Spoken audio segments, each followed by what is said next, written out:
All right, guys. So today we're going to talk about solution preparation, particularly dilution. So we're going to talk about how to do dilution. So the idea of dilution is that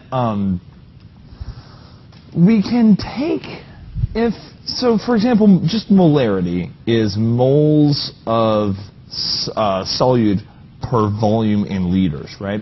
So if I were to take a sample of a very concentrated solution, i.e. that has a high concentration or a high number of moles per unit volume, and then I were to just add solvent to it, so if I just add solvent, then what happens is I'm increasing the volume without adding any new solute. So what this does is this brings down the concentration. So I can start with something, a solution of a high concentration, and dilute it down to a low concentration. Where this is of practical use is that in the lab, it makes a lot more sense to keep one very concentrated solution and then dilute it down to make whatever desired solution we have. So in other words, if I have labs, so we run labs here at the college, and we use hydrochloric acid a lot, for example. And in various labs, we need 0.5 molar, 1 molar, 2 molar, 6 molar. It doesn't really make sense to just keep bottles of each of those. What we tend to do is keep a bottle of very, very concentrated HCl, hydrochloric acid, say 15 molar, and as needed, we take a small amount of that and dilute it down to the appropriate concentration. So, here's an example. So I want a 250 milliliter solution of, 250 milliliters of a 0.1 molar sodium chloride solution.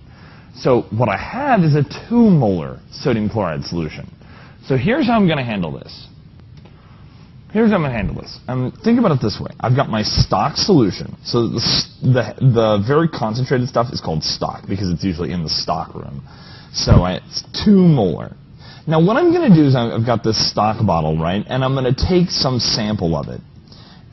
And then I'm going to put it into a volumetric flask that is marked at 250 milliliters, right?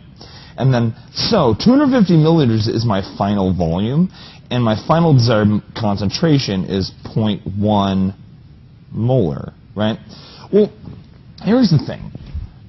If I told you that this was a 15 liters bottle, it really doesn't matter at all. That's not an important volume at all, because I'm not taking the whole point of diluting is I'm not taking the entirety of the old stock bottle and I'm dumping it into something and diluting all of it.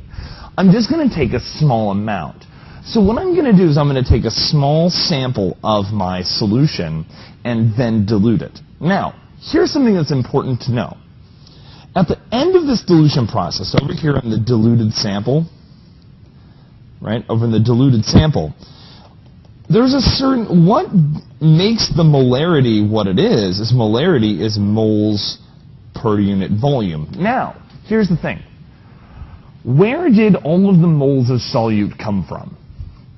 Hopefully you said all of the moles of solute came from this sample here of the stock solution that I take. Because the only other thing I'm adding in there is solvent.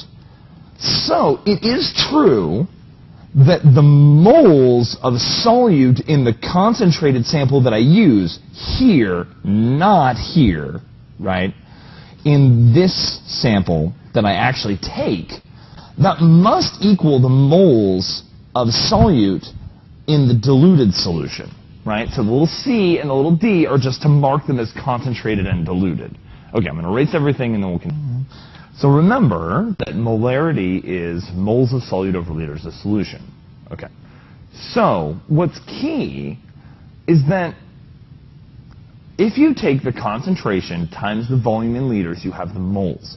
So here's what's key, is that the moles of solute in that concentrated little sample that we take equals the moles in the diluted. Now, with this equation up here, I now know that to find how many moles I have in the concentrated, it's the concentration of the stock solution, of that the molarity of that stock solution times the volume of that stock solution. In fact, I'm going to actually generalize this. I'm not going to call it molarity. I'm going to generalize it to concentration of the stock solution. I'm going to kind of try to go in time with what your book says. So this is how your book calls it. They don't call it concentrated, they call it stock. So we'll go ahead and call it stock here. So CS times VS. So concentration, not just in molarity. I'm using molarity as an example, but it actually ends up working for any unit of concentration. But let's stick with molarity for the moment.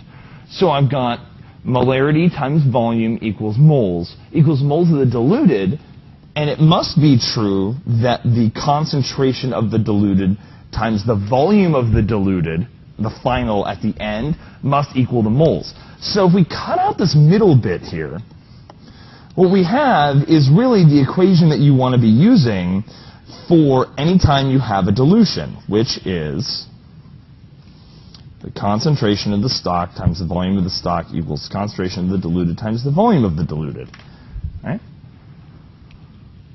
So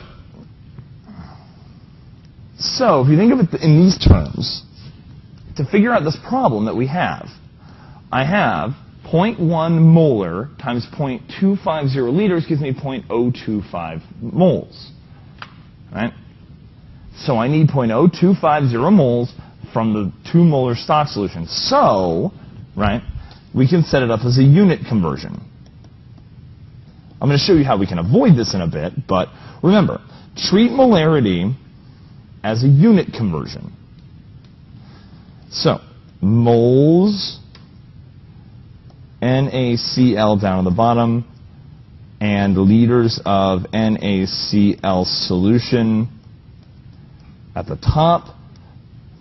2 moles per 1 liter of the stock, which gives me 0.125 liters or 125 milliliters. Now, we only had 2 significant figures actually up there, I just noticed. 130 milliliters. But this is the basic idea. So, in general, for a dilution, this is true. So, the molarity times the volume equals the molarity times the volume. And you can actually, as I said, you can generalize this to any unit of concentration. So your book writes it this way. CSVS equals CDVD. Don't worry about the fact that I have it written in 2 different ways. Think about what these mean, right? Concentration times volume equals concentration times volume. Now, I don't actually need, even when I'm dealing with molarity, I don't actually need this volume to be in liters, because let me explain. The units of molarity are actually moles per liter. So if you're trying to find moles from the molarity, then you need to cancel out the liters. But in this case, if I'm just trying to find, say, let's say I'm trying to find the final concentration when I'm done, right? I take CS times VS over VD. If these are both in milliliters, they'll cancel nonetheless, right? The ratio will work out. If I converted this one to liters and I converted this one to liters, then I'm multiplying times the conversion factor and dividing by the same conversion factor. It doesn't really matter. So this is a very simple equation for dealing with dilutions. Make sure you really are thinking about what it means. Don't just plug things in. As I said, this volume for the stock is the volume that you use to actually dilute. It's not the volume of the whole stock bottle. That is extra information I love to put in problems, and it gets people at least half the time. And I'm not doing it just to be mean. I'm doing it because I want to make sure you really understand what these values mean, because it's an easy equation to use. That's not the trick. So, I want you to pause and try doing these. Okay, so this first one. I want to make 500 milliliters of 0.5 molar sodium hydroxide solution by diluting 6 molar solution. So, if we look at our equation, CSVS equals CDVD, right? What am I looking for? Well, one trick to help you sort out which is which, this must be the concentrated concentration, the stock concentration, because it's higher than this. This must be the diluted. Likewise, the larger volume must be the diluted, but we don't have both volumes, so we're looking for the volume associated with the 6 molar, which means that's the VS. Also, as I said, this is going to have to be smaller than 500. So that kind of gives you a sense of what we're looking for. So I'm looking for Vs equals CD Vd over Cs. So CD is the diluted concentration, 0.15 molar, times Vd. And I'm not even going to bother converting this to liters because I don't need to. 500 milliliters over 6 molar. And my answer is, let me get my calculator. So it's 0.15 times 500 divided by 6. So I have 12.5. Now what unit should I use? Well, if we look over here, molar cancels molar, and I'm left with milliliters. So 12, although I didn't write that very well, 12.5 milliliters is my answer. Okay, next one. How many milliliters of water must be added to 30 milliliters of 7.75 molar sodium chloride to obtain a solution that has a concentration of 5.5? So we're not diluting it very much, but this, of course, is my CS, that's my concentration of the stock. This is my CD. This is my VS, right? So what must we be looking for? So CS times VS equals CD times VD. So I'm looking for the volume of the diluted. CS times VS over CD. So I'm just going to plug everything in. CS is 7.75 molar times 30 milliliters over 5.50 molar. So the volume of the diluted is 7.75 times 30 divided by 5.5. So I get 42, right? And this is going to be milliliters, 42.3 milliliters. So there's my answer. Is that my answer?